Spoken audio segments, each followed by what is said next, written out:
আসসালামু আলাইকুম প্রিয় দর্শক, আমি ডক্টর মোহাম্মদ তৌসিফুর রহমান, ক্যান্সার বিশেষজ্ঞ, টিএমএসএস ক্যান্সার সেন্টার বগুড়া। আজকে আমি যে খুবই গুরুত্বপূর্ণ একটি বিষয় নিয়ে আপনাদের সামনে হাজির হয়েছি। আজকের বিষয় হচ্ছে স্তন ক্যান্সার সম্পর্কে সাধারণ ধারণা এবং এর প্রাথমিক লক্ষণসমূহ। সাধারণ ধারণার প্রথমেই আসুন আমরা জেনে নিই যে স্তন ক্যান্সার কী। স্তন ক্যান্সারের সাধারণ ধারণা সম্পর্কে আমরা যদি বলতে চাই, তাহলে প্রথমে আমাদের জানতে হবে যে স্তন কী। স্তন হচ্ছে এক ধরনের গ্রন্থি। এই গ্রন্থির দুইটি অংশ থাকে। একটি হচ্ছে গ্ল্যান্ডুলার অংশ, যেখানে তার লোবিউল থাকে, মানে যেটা বস্তার মতো অনেকটা, এবং কিছু ডাক্ট থাকে যেটা নালীর মতো। তো এই ডাক্ট এবং লোবিউলে এইসব জায়গায় যেই ক্যান্সারটি হয় তাকে বলা হচ্ছে স্তন ক্যান্সার। তো স্তন ক্যান্সার সাধারণত দেখা যায় যে পৃথিবীতে সবচেয়ে বেশি সংখ্যক মানুষের যে ক্যান্সার আক্রান্ত হয় সেটি স্তন ক্যান্সার। প্রতি বছর প্রায় 25 লক্ষ মানুষ স্তন ক্যান্সারে আক্রান্ত হয়। তবে আসার কথা হচ্ছে যে স্তন ক্যান্সার প্রাথমিক অবস্থায় প্রায় শতকরা 99% বা অলমোস্ট 100% এটা কিন্তু কিউরেবল একটি ক্যান্সার। তো সুতরাং আসুন আমরা জেনে নিই যে স্তন ক্যান্সারের লক্ষণসমূহ কী কী।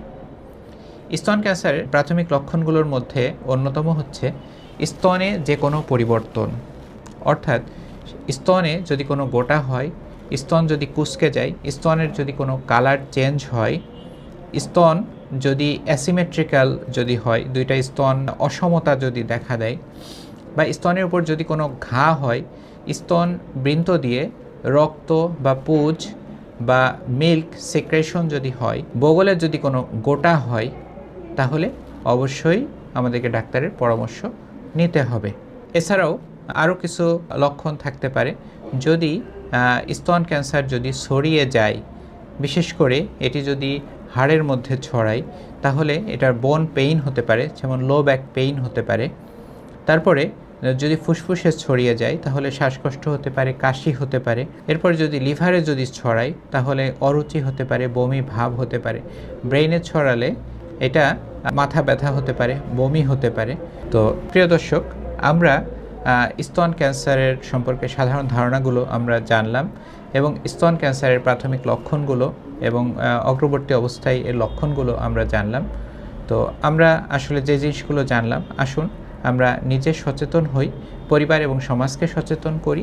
আমার আপনার সকলের ঐকান্তিক প্রচেষ্টায় দূর হোক ক্যান্সার চিকিৎসার সকল অন্তরায়। সবাই ভালো থাকবেন। আসসালামু আলাইকুম।